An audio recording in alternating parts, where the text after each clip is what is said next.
यह कहानी है चिड़िया माँ की, जो अनय पर हो रहे सौतेली माँ के अत्याचार को देख नहीं पाती। चंद्रपुर के राजा वीरसेन बहुत ही शांत स्वभाव के हैं। उनका अपनी प्रजा के प्रति गहरा स्नेह है। चंद्रपुर वैसे तो एक समृद्ध राज्य है, पर राजा वीरसेन के घर कोई संतान नहीं है। इस कमी को पूरा राज्य महसूस करता है।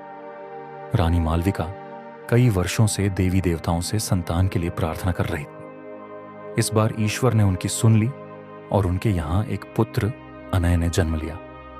लेकिन दुर्भाग्यवश पुत्र को जन्म देने के कुछ ही दिनों बाद रानी मालविका का देहांत हो जाता है। पुत्र के पालन पोषण के लिए राजा दूसरी शादी करते हैं। दूसरी रानी कौशल्या देवी को अनय बिल्कुल पसंद नहीं था। वह उसके साथ हमेशा सौतेला व्यवहार करती थी। समय बीतता गया और कौशल्या देवी को एक पुत्री का सुख प्राप्त हुआ। अब उनका सारा प्रेम अपनी बेटी मृणालिनी पर उमड़ पड़ा। वह अच्छा भोजन अपनी बेटी को खिलाती और अनय को बचा खुचा रूखा सूखा खाना देती। फिर भी अनय माँ के हाथ का दिया भोजन बड़े प्रेम से खाता।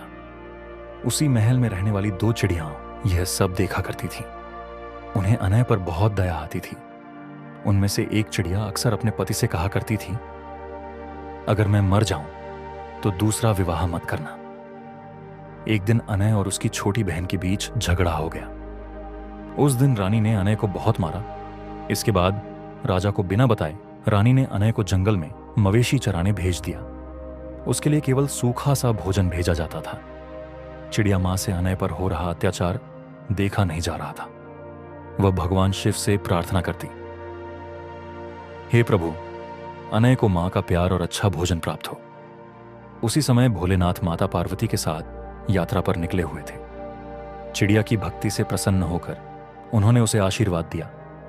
एक दिन जब अनय मवेशी चरा रहा था, तब उसने एक बछड़े को देखा जो अपनी मां की अस्थियों के पास बैठा विलाप कर रहा था। अनय से वह दृश्य देखा नहीं गया। उसने अपनी बांसुरी निकाली और प्रेम से धुन बजाने लगा। उसकी बांसुरी की मधुर ध्वनि से गाय की अस्थियां एक एक करके जुड़ने लगीं और गाय जीवित हो गई। गाय अब अपने बछड़े के साथ साथ अनय को भी मां जैसा स्नेह देने लगी। वह एक स्तन से अनय को और दूसरे से बछड़े को दूध पिलाने लगी। अनय की सेहत में दिन दूनी रात चौगुनी वृद्धि होने लगी। रानी को संदेह हुआ, मैं तो इसे बासी भोजन देती हूं, फिर यह इतना स्वस्थ कैसे हो रहा है। रानी ने अपनी बेटी मृणालिनी को अनय की जासूसी के लिए भेजा। जंगल में बहन को देखकर अनय बहुत खुश हुआ।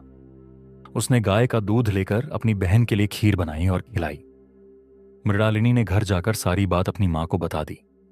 रानी ने राजा से हट कर ली, या तो मैं इस महल में रहूंगी या फिर अनय। रानी की जिद के आगे राजा को झुकना पड़ा और अनय को राज्य से निष्कासित कर दिया गया।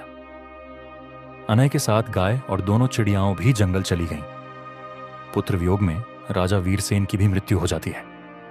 जंगल में गाय अनय को अपने आंचल में सुलाती और दोनों चिड़ियां उसकी रक्षा करती। उसी राज्य के पास रत्नपुर का एक घमंडी राजा रहता था। उसकी 4 बेटियां थीं।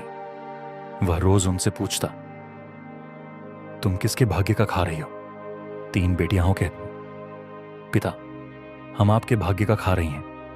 लेकिन चौथी बेटी सावित्री हमेशा कहती, मैं अपने भाग्य का खा रही हूं। इस उत्तर से क्रोधित होकर राजा ने सैनिकों को आदेश दिया कि जंगल से ऐसे लड़के को लाया जाए जिसके पास न घर हो न भोजन। सैनिकों को जंगल में अनय मिल गया।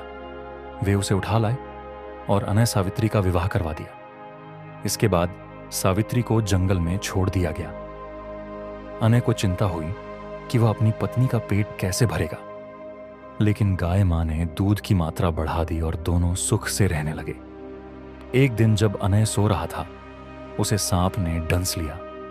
सावित्री रोती बिलखती नागों की बाम्बी के पास पहुंची और अपने प्राण देने को तैयार हो गई। नागराज उसकी निष्ठा से प्रसन्न होकर अनय को जीवित कर देते हैं और बाम्बी के नीचे छिपा खजाना भी दे देते हैं। उधर चंद्रपुर में कौशल्या देवी को उसकी बेटी और दामाद महल से निकाल देते हैं। अब वह लकड़ी बेचकर जीवन यापन करने लगती है।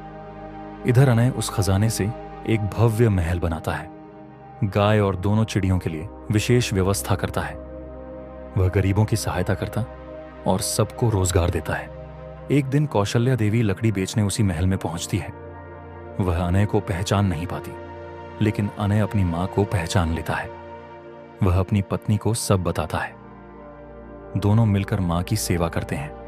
आज कौशल्या देवी को अपने किए पर गहरा पश्चाताप होता है। कहानी का सार किसी को कभी मत आंकिए। अपना खून दगा दे सकता है और सौतेला भी अपना बन सकता है। अच्छे संस्कार हमेशा काम आते हैं। अच्छा लगा हो तो कमेंट जरूर करें। Like, share and subscribe.